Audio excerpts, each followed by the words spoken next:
자, 어쨌든 그래서 저는 15년도에 명확하게 딱 느낀 거예요. 15년도에 이거 이상하다, 이상하다. 그래서 14년도까지 제가 29채를 샀거든요. 14년도까지. 이거는 기억나죠? 14년도에 29채를 사고 15년도 초에 2월인가? 그때 마지막 한 채를 일부러 샀어요. 일부러 한 채를 더 샀어. 그래서 30채를 맞춘 거예요. 일부러. 왜냐면은 이제 어디 가서 29채 있어요 보단 30채가 좀 좋잖아요. 30채. 그래서 저기 수도권에 마지막 한 채를 더 사고 이제는 끝냈죠. 완전히 끝냈어요. 그 뒤로는 이제 주택 투자를 안 한단 말이죠. 거꾸로 막 팔았으니까. 이해되시죠? 그런데 그때부터 14년 말 15년도부터 갭 투자를 가르치는 사람들이 경매를 섞기 시작하는 거예요. 경매를 섞어서 갭 투자를 하세요. 이런 사람들도 막 나타나요. 그래서 막 책 쓴 사람들도 많아요. 경매로 갭 투자를 하기, 뭐 경매로 아파트 뭐 10채를 샀네, 뭐 경매로 뭐 수도권의 아파트 투자법, 막 이런 책들을 막 쓰기 시작하는 거예요. 막 강사도 많이 나오고. 그러니까 여전히 갭 투자가 좋아요 하는 사람들은 계속 있었는데 그냥 갭 투자를 하라고 하니까 이게 잘 안 먹히니까 이제 막 싸게 사는 법으로 해서 막 경매도 섞고 막 이제 막 들어가는 거죠. 근데 어찌됐든 막 그런 사람들 되게 많았어요. 근데 문제는 뭐냐면 문제는 갭 투자가 문제였던 거예요. 문제는 갭 투자. 그러니까 갭 투자가 끝나가는데도 그게 문제라고 말은 안 하고 아니에요. 갭 투자가 문제가 아니고 싸게 살 수 있는 방법이 있으니까 이렇게 경매로 사시든지 뭐 다른 식으로 뭐 수도권에 사시든지 막 이런 식으로 얘기를 한 거였죠. 그러니까 그 말 믿고 산 사람도 되게 많아요. 15년도, 16년도에 갭 투자하면 좋다고 산 사람들도 아주 많단 말이죠.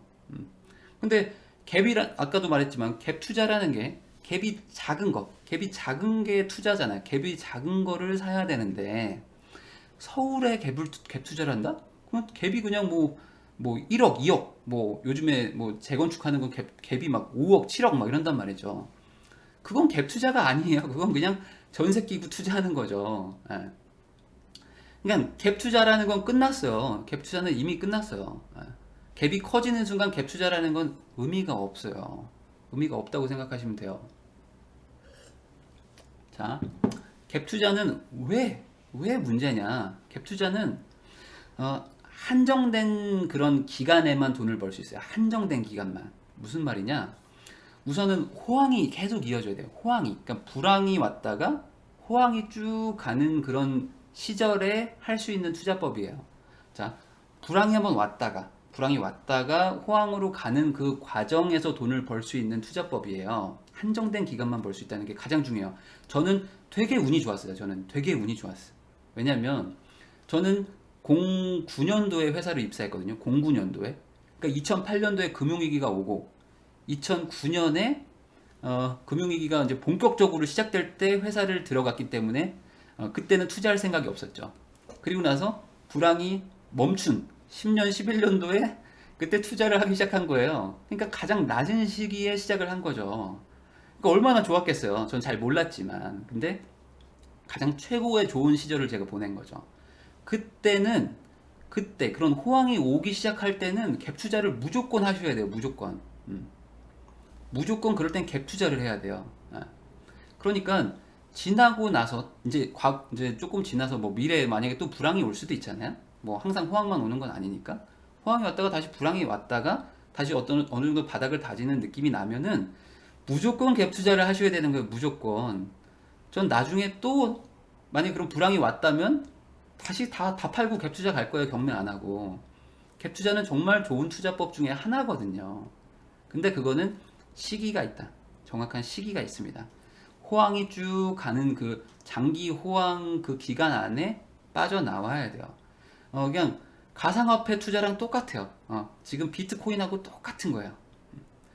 자, 저점일 때 사서 쭉 사람들이 이렇게 사기 시작해요. 그러면 가격이 쭉 올라가죠. 그러면은 잘 모르던 사람, 관심도 없던 사람들이 야 이거 뭐야 하면서 호구들이 몰려와요. 그러면은 가격이 폭발할 때가 옵니다. 폭발을 합니다. 쭉 올라갑니다. 그러면은 10명 중에 9명이 더 올라갈 거야. 야 이거는 진짜 최고야. 뭐 너무 좋아. 뭐 최고의 투자처야. 이럴 때 빠져나와야 된다. 그런 시기가 딱 있는 투자라는 거예요. 그러니까 지금 갭 투자하면 어떻죠? 라고 저한테 말하시면 갭 투자는 끝난 거예요. 우선 끝났어요. 자, 전세 끼고 투자하는 거랑 갭 투자는 다른 겁니다. 그건 다른 얘기예요. 갭이 커지는 순간 갭 투자는 의미가 없는 거예요. 그리고 또 하나가 더 있어요. 또 하나가 뭐가 있냐면 금리가 계속 내려가야 돼요. 금리가 계속 내려가야 돼요. 어쨌든 그리고 계속해서 금리가 내려가야 돼요. 금리가 계속 내려가서 시중에 돈이 막 풀려가지고 그 돈이 지속적으로 우리한테 유입돼야 돼요. 그러니까 이게 가상화폐랑 똑같다고 생각하면 돼요. 가상화폐랑 똑같다. 가상화폐도 내가 산 게 있는데 그 가격보다 더 비싸게 사줄 사람이 나타나야 되고, 그럼 그 가격보다 더 비싸게 사줄 사람이 또 나타나야 돼요. 그래야지 가격이 계속 올라가거든요. 그러니까 가장 좋은 건 뭐냐면 내가 산 이후로 이 시장에 돈이 계속 유입되는 거예요. 계속 유입되는 거야. 그래서 비트코인 하는 사람들은 뭘 하죠? 너도 투자해. 너도 사면 돈 벌어. 라고 하면서 계속 사람들을 유입하죠. 유입의 요인이 계속 있는 거예요. 그러면은 돈이 계속 들어오니까, 물량은 어쨌든 한정돼 있는데 돈이 들어오니까 가격이 올라가잖아요. 똑같은 거죠. 캡 투자도 마찬가지예요. 내가 사고 나서 그 뒤로 돈이 계속 유입돼야 돼요. 돈은 어떻게 유입되는가? 전세로 유입되기도 해요. 사람들이 전세를 막 살고 싶어요. 그럼 전세를 살고 싶으면 당연히 대출을 막 받죠. 왜냐면은 전세금이 올라가면 전세자금 대출을 받아가지고 집을 들어오는 사람들도 있단 말이잖아요. 그런 사람들도 있으니까 전세금으로도 대출을 받아서 돈이 유입이 되고, 그리고 그냥 갭 투자를 하고 싶은 사람들이 많아져서 매수하려고 돈을 또 대출받고, 뭐 자기 집 담보로 돈 빌려서 그걸로 갭 투자하는 사람들, 하여간 이 부동산 시장에 계속 돈이 들어와야지만 이게 유지가 되는 사업이란 말이죠. 이 투자처란 말이죠. 이해되시죠? 자, 그리고 더 큰 문제가 있어요. 더 큰 문제는 뭐냐면 공급이 늘어나면 무너지는 시스템이에요. 공급이 늘어나면 무너진다. 무슨 소리냐? 비트코인이라는 걸 생각해 보세요. 비트코인도 채굴이 힘들잖아요. 채굴. 그러니까 개수가 한정돼 있어요. 한정. 그런데 돈이 몰려 들어오죠. 그러니까 가격이 뛰었잖아요.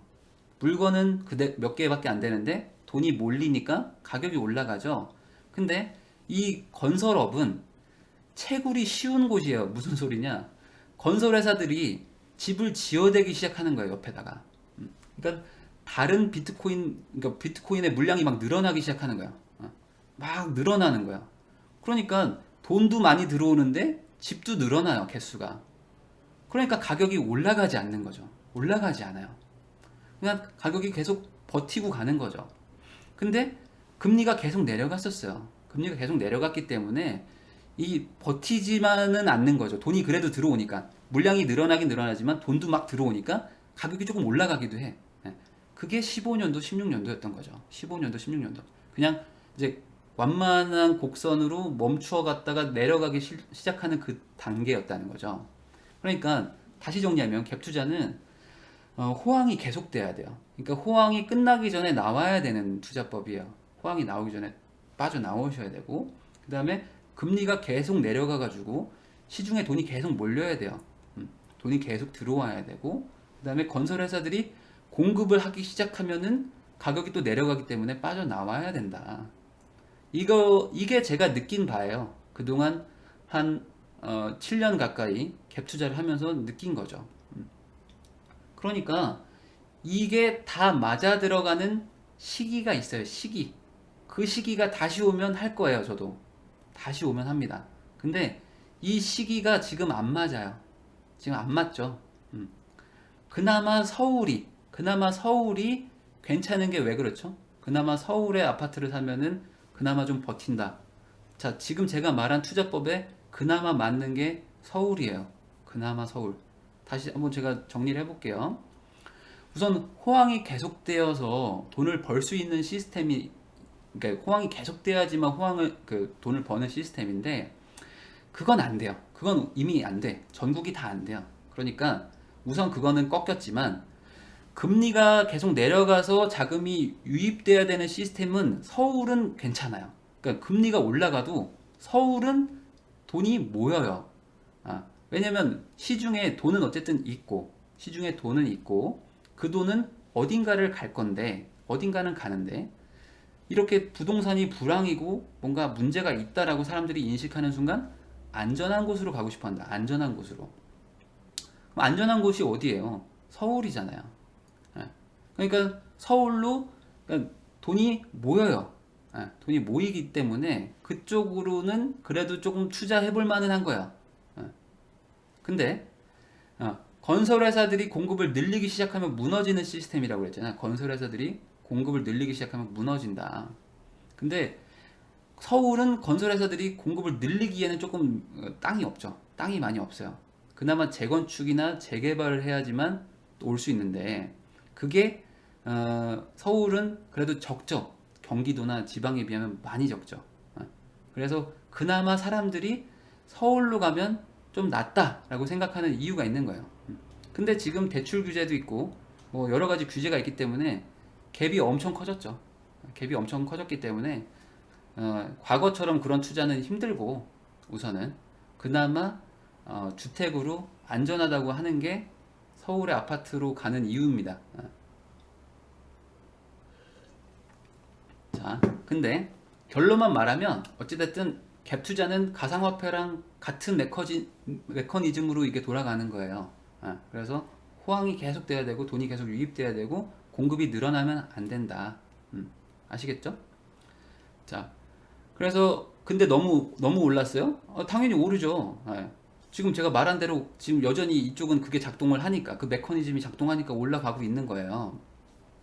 이제 나중에 공급이 많이 늘어나면은 뭐 좀 떨어지겠지만 공급이 많이 늘지 않는다면은 계속 올라가겠죠. 그래서 작년에 뭐 제 수업을 들었거나 이제 강의를 들으신 분들은 아시겠지만 이 작년에 집을 샀어야 돼. 그러니까 서울에 집을 사실 분들은 작년에 파리부동산 대책 나오고 나서 조금 지나서 샀었어야 돼요, 그때. 왜냐면은 사람들이 정신을 차리니까. 사람을 정신 차리니까 그나마 이제 사람들이 돈이 서울로 다시 몰려갈 건데 그거를 사람들은 뭐 잘 몰랐겠죠? 몰랐을 수도 있고 그래 다 떨어지는 거 아닌가 하고 그냥 안 샀는 사람들도 있겠지만 어, 그때 샀으면 사실 제일 좋았죠. 제일 좋았고 그리고 이제 지금은 좀 많이 올라가지고 사람들이 많이 부담스러워 하는데 예, 예, 그때 샀었어야 돼요. 예, 우는 표시 하시는데 어찌됐든 간에 뭐 그건 지난 얘기고 그래서 이제 현재까지 온 거예요. 그러면은 지금 사람들이 생각하는 건 뭐죠? 4월에 4월에 이제 그 다주택자들 양도세로 뭐 이제 뭐 엄청 때린다. 이제 그러니까 그때부터 집값이 폭락이 올 거다. 뭐 이런 생각을 할 거 아닙니까? 응? 그때 좀 떨어지지 않을까요? 뭐 4월에 폭락이 오면은 그때 집을 사면 좀 낫지 않을까요? 지금은 너무 올라가지고 무서워요. 나중에 뭐 집값 떨어지면 살게요. 그런데 그런 일은 일어나지 않을 거예요. 17년 4월이 지난다고 서울의 집값이 딱히 떨어질 그럴 이유가 별로 없습니다. 물론 지금 오히려 거꾸로 지금 4월이 돼서 집값이 떨어질 수도 있다라고 불안해하는 서울 집주인들이 집을 지금 팔고 있어요. 지금 팝니다. 3월 달부터 갑자기 매물이 좀 나오기 시작해요. 왜냐면은 괜히 무섭잖아요. 4월에 뭔가 정책이 확 바뀐다고 하니까 지금 집을 가지고 있는 서울에 집을 가지고 있고 최근에 꽤나 올라가지고 시세 차익이 좀 생긴 사람들은 팔고 싶은 요인이 조금 있는 거죠, 지금은. 근데 4월이 지나고 나서는 4월이 지나고 나서는 어차피 양도세를 세게 맞을 거기 때문에 굳이 팔 필요가 없잖아요. 굳이 팔 필요가 없기 때문에 그때부터는 매물이 더 줄어들 가능성이 커요. 더 줄어듭니다. 어차피 세금 많이 맞을 건데 뭐하러 팔겠어요. 그냥 서울에 가지고 있지. 그렇게 되면은 당연히 가격은 또 올라갈 수 있는 거예요. 그러니까 만약에 사고 싶으시면은 지금 사는 것도 좋죠. 물론 모든 아파트가 다 오른다는 건 아니지만 그나마 지금이 마지막 기회라고 저는 생각을 합니다. 지금이 그나마 마지막 기회다. 4월이 지나고 나면은 물량이 더 없어질 거다.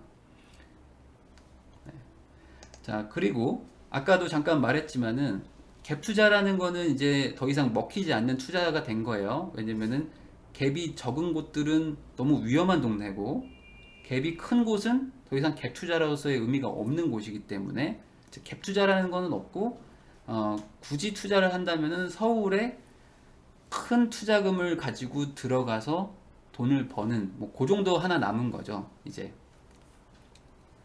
그래서 갭 투자의 미래는 어떻게 될 것인가? 갭 투자는 끝났고 이제 내가 돈이 많은 사람들은 그 큰 갭을 감수하고라도 또 뭐 서울에 집을 사가지고 뭐 돈을 좀 벌려고 한번 해보겠죠. 해볼 거고, 그리고 저 같은 사람들은 아예 주택 시장을 떠나고 있고, 떠나서 이제 상가나 뭐 재개발 뭐 이런 쪽으로 좀 가는 추세고, 뭐 그게 아니면은 이제 아까 말했듯이 이제 서울에 이제 재건축이나 뭐 이런 쪽으로 좀 가는 거죠.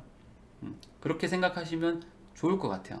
그러니까 갭 투자는 끝났고요. 전세 끼고 투자하는 거는 여전히 유효하지만 그 제가 말한 갭 투자의 그 취지 자체는 이제 없어졌다라고 보시면 됩니다. 예. 그리고 저는 돈이 별로 없는데요. 저는 돈이 별로 없는데 그런 사람들은 차라리 재개발이 될 수 있는 그런 빌라 같은 걸 사는 거를 추천해요. 재개발이 되는 빌라. 그러니까 재건축은 워낙에 지금 규제를 하고 있고 문재인 정부가 그쪽에 지금 타겟을 잡고 있잖아요. 그러니까 지금 거꾸로 제가 지금 말한 거를 역으로 생각해 보세요. 그러면 문재인 정부 입장에서는 지방 집값은 잡았어요. 우선은 잡았죠. 뭐 떨어지기도 하고 하지만 어쨌든 잡긴 잡았는데 서울 집값이 지금 문제인 거잖아요. 서울 집값. 그럼 서울 집값을 잡으려고 보니 갭 투자가 아니라 이제는 재건축 투자에 많이 몰리고 있단 말이죠. 사람들이 재건축에. 그나마 안전하다고 하는 게 재건축이니까. 그러면 재건축을 잡아야 될 거 아니에요. 이 문재인 정부 입장에서는 잡을 수 있다 없다가 아니라 잡으려고 할 거란 말이죠. 그러면 당연히 재건축을 규제할 수밖에 없어요. 근데 재개발과 재건축은 다른 거예요. 예. 재개발은 빌라나 이런 것들이 부셔지고 아파트로 바뀌는 거거든요. 근데 이쪽은 규제가 없어요. 이쪽은 규제가 없어요. 예. 왜냐면 재건축은 부자가 더 부자가 되는 거라고 보는 거거든요, 지금. 근데 재개발은 돈이 없는 가난한 사람들을 주거 환경을 개선해 준다고 생각하는 거예요, 이 정부가. 그래서 재개발은 규제를 안 해요, 지금. 아무 규제가 없습니다. 그리고 무슨 주거정비 사업이니 뭐니 하면서 오히려 더 그런 걸 지금 권장하고 있어요. 그러니까 만약에 내가 돈이 너무 없다. 그런데 재건축할 돈도 없다. 재건축은 갭이 너무 크니까. 근데 돈은 벌어야겠다. 이런 사람들은 재개발 위주로 지분이 넓은 거 위주로 사세요. 현금 들고 있으면 바보고요. 현금 들고 있는 건 아니에요. 그거는 절대 하시면 안 되고요.